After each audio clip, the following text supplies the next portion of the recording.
Hello friends. Part 1 में हमने Germany के लौह इस्पात क्षेत्रों को देखा था। पार्ट 2 में हम जर्मनी के सूती वस्त्र उद्योग से प्रारंभ करते हैं। जर्मनी में सूती वस्त्र उद्योग 3 क्षेत्रों में मुख्यतः विकसित हुआ है। रूहर जो लौह इस्पात उद्योग का केंद्र है, वहाँ सूती वस्त्र उद्योग भी विकसित हुआ है। जर्मनी में सूती वस्त्र का दूसरा महत्वपूर्ण केंद्र सैक्सोनी प्रदेश है, जो जर्मनी के पूर्वी भाग में स्थित है। तीसरा महत्वपूर्ण केंद्र दक्षिण पश्चिम क्षेत्र है, जहां सूती वस्त्र उद्योग का विकास हुआ है। संयुक्त राज्य अमेरिका के औद्योगिक प्रदेशों की बात की जाए तो यहां महान झील क्षेत्र में उद्योगों का महत्वपूर्ण विकास हुआ है। महान झील क्षेत्र से मुख्य परीक्षा में भी प्रश्न पूछे जाते हैं।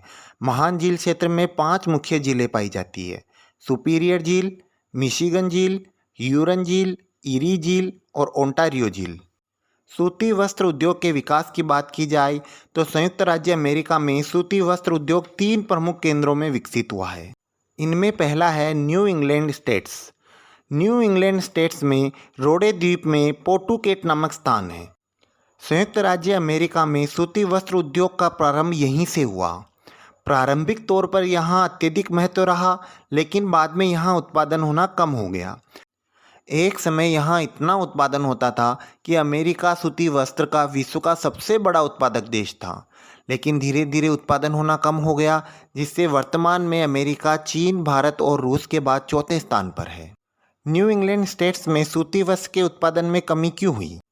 क्योंकि यह प्रदेश औद्योगिक सघनता वाला प्रदेश है, जिससे यहाँ की भूमि महंगी हो गई, यहाँ श्रम महंगा हो गया और यह क्षेत्र कपास बेल्ट से भी काफ़ी दूर है और यहाँ नई तकनीक को काम में नहीं लिया गया। जैसे नई नई मशीनें यहाँ काम में नहीं ली गई और यह क्षेत्र बाजार से काफ़ी दूर है। इन्हीं कारणों की वजह से यहाँ उत्पादन धीरे धीरे गिरता गया। दूसरा महत्वपूर्ण केंद्र मध्य अटलांटिक राज्य है, जहाँ फिलाडेल्फिया सबसे बड़ा केंद्र है। इसी क्षेत्र में न्यूयॉर्क तैयार कपड़ों का सबसे बड़ा केंद्र है।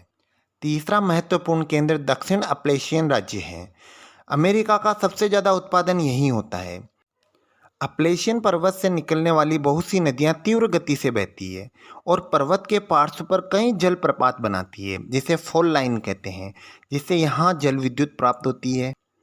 साथ ही सस्ता श्रम, कपास बेल्ट के नज़दीक होना, भूमि सस्ती होना, स्थानीय करों का कम होना, नवीनतम मशीनों का प्रयोग, बाजार की नज़दीकी, ये इस उद्योग के लिए आदर्श परिस्थितियाँ तैयार करती है। इस क्षेत्र में नोक्सविले और चट्टानूगा महत्वपूर्ण केंद्र हैं। संयुक्त राज्य अमेरिका में लौह इस्पात उद्योग की बात की जाए तो यह विश्व का सबसे बड़ा उत्पादक और सबसे बड़ा उपभोक्ता देश रहा है, लेकिन धीरे धीरे इसकी रैंकिंग कम होती गई क्योंकि अन्य देशों में उत्पादन बढ़ गया था। ओहायो नदी के उत्तर और मिसिसिपी नदी के पूर्व का क्षेत्र प्रमुख लौह इस्पात उद्योग केंद्र रहा है।